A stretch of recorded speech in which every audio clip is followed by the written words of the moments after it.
Que conhecimentos eu preciso ter antes de me aprofundar no estudo da botânica, antes de conhecer de fato os grupos vegetais? Bom, eu pretendo responder essas perguntas ao longo desse vídeo. A primeira coisa que eu gostaria de conversar com vocês é em relação à classificação. Até aqui a gente estudou procariontes, bactérias e arqueias, os fungos, e a última aula nossa foi sobre algas que pertencem ao reino dos protistas. Sobre a origem evolutiva das plantas, a primeira coisa que eu gostaria de falar para vocês é que, provavelmente, a origem das plantas remonta a um ancestral do que hoje a gente chama de protista. Então, se a gente pegar um cladograma, aquela imagem, aquela ilustração que explicita, ela mostra as relações evolutivas entre diferentes grupos, a gente veria que, primeiramente, lembrando lá daquela imagem que a gente viu, a grande árvore da vida que traz todos os grupos de seres vivos, a gente veria que, primeiramente, as plantas são eucariotas. Elas são organismos eucariontes. Então, elas têm envoltório nuclear, elas têm um núcleo delimitado em relação ao citoplasma, do resto da célula, organelas complexas, organelas membranosas, como cloroplastos, mitocôndrias. Indo mais adiante, a gente perceberia que dentro dos eucariotos, as plantas estão dentro do grupo Arqueplastida. Esse grupo engloba, além das plantas terrestres, as algas verdes, as algas vermelhas e outro grupo de algas que a gente não deu muito destaque, que são as glaucófitas. Dentro desse grupo Arqueplastida, a gente vai ter também mais um grupo, afunilando nessa escala evolutiva, a gente vai ter o grupo das Viridiplantae, onde eu vou ter apenas as plantas terrestres e as algas verdes. Esse grupo Viridiplantae é uma das razões que faz muitos autores, quando a gente pensa em ensino superior, classificar algas verdes como plantas também. Então esse seria um grupo maior. Nós não vamos classificar algas verdes como plantas. Todas as algas são protistas, como a gente viu, na classificação que a gente usa, na classificação que o ensino médio utiliza em geral. Mas, enfim, o que as plantas tradicionais, digamos, o que as plantas que a gente vai passar a estudar a partir de hoje, têm em comum com as algas verdes? Por que elas são tão próximas? Entre outras coisas, ambos os grupos vão apresentar clorofila A e B, molécula de reserva na forma de amido, e os tilacoides, que é uma estrutura bem importante na fotossíntese, que a gente vai chegar a aprender melhor, organizada em pilhas, que a gente chama de granum, no plural grana. A partir daqui as coisas começam a ficar um pouco mais interessantes para a gente, porque a gente chega no grupo das plantas terrestres. O nome bonito do grupo das plantas terrestres, o nome científico, é embriófitas. Por quê? A gente vai ver. A gente vai ver que as características presentes em todas as plantas terrestres são as seguintes. A formação de embrião. O que é o embrião? A gente tem um embrião quando o zigoto se desenvolve um pouco e para.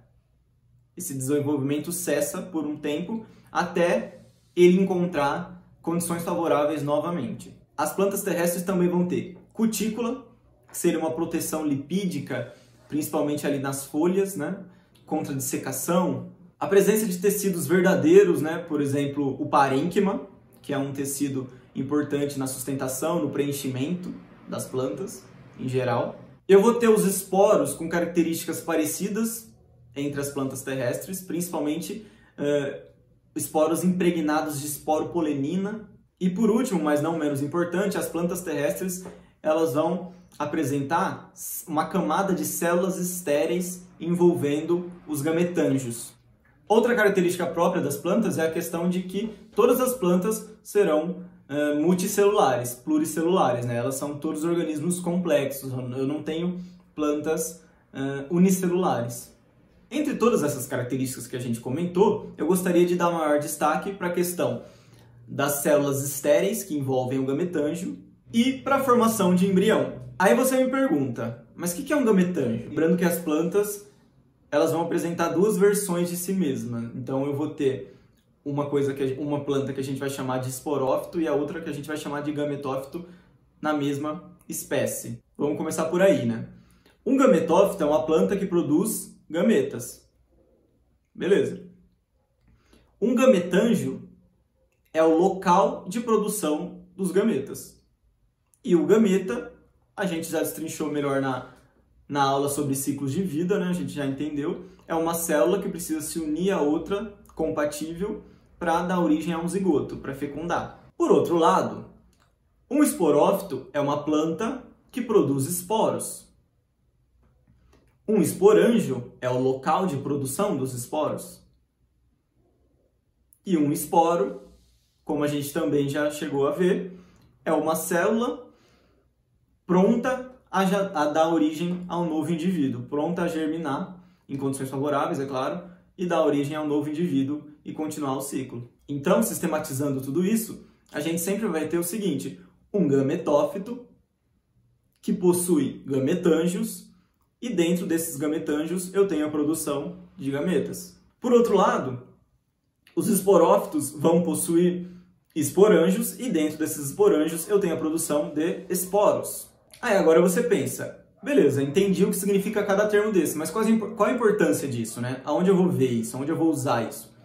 Justamente, uma parte fundamental, talvez a mais importante, principalmente quando a gente pensa... Eu particularmente adoro, é a parte que eu acho mais legal em botânica, mas principalmente quando a gente pensa em vestibular e Enem, talvez seja uma das temáticas mais relevantes em botânica, que é a questão dos ciclos de vida. Então, a gente tem um ciclo de vida válido, genérico, né, básico, para todas as plantas, que é o ciclo haplodiplobionte. E é dentro desse ciclo que a gente vai se familiarizar, ter contato com esses termos. Então vamos lá. Eu tenho o meu esporófito, a minha planta capaz de produzir esporos, e essa planta ela vai possuir esporângios, que são estruturas especializadas. Dentro desses esporângios vai ocorrer meiose, divisão reducional. Se está ocorrendo meiose, eu vou ter células que são 2N, dando origem a células N. Essas células haploides, originadas dessa meiose, a gente dá o nome de esporos. Isso é uma meiose espórica. Os esporos, em condições favoráveis, são capazes de germinar e se desenvolver em um gametófito. O gametófito é outra versão de uma planta. Por isso que a gente vai falar em alternância de gerações.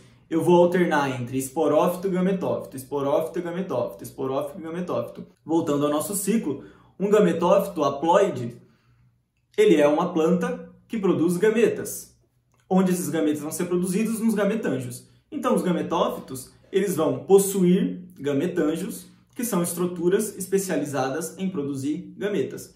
Eu vou ter produção de gametas masculinos e femininos. Esses gametas, não é novidade nenhuma, vão se encontrar, vai ocorrer fecundação. Depois da fecundação tem a formação de um zigoto. Se eu estou unindo um gameta que é haploide, que é N, com outro gameta que também é N, eu vou originar, é claro, um zigoto 2N, um zigoto diploide. Esse zigoto está pronto para se desenvolver em uma nova planta, no caso, um esporófito.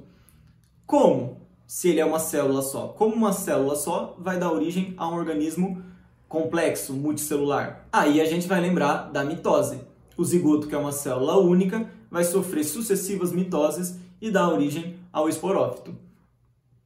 Como eu comentei, nas plantas terrestres a gente vai ter ainda a fase de embrião, que seria um esporófito muito jovem.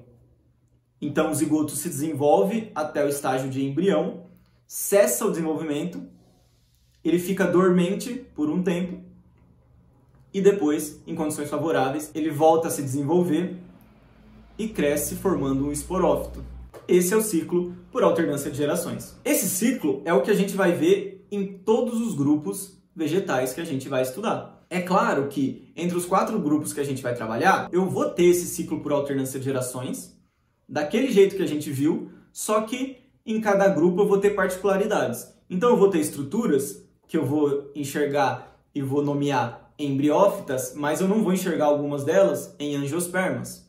Eu vou ter outras em gimnospermas que eu não vou enxergar em pteridófitas, e assim por diante. Esses 4 grupos, de novo, não representam a classificação real, a classificação mais atualizada em termos de botânica. As plantas com flores compõem um único grupo verdadeiro dos que a gente vai estudar. Isso não atrapalha em nada o nosso entendimento, o nosso estudo. É interessante saber que a ciência muda, que a ciência se altera ao longo do tempo, as verdades não são verdades absolutas e eternas.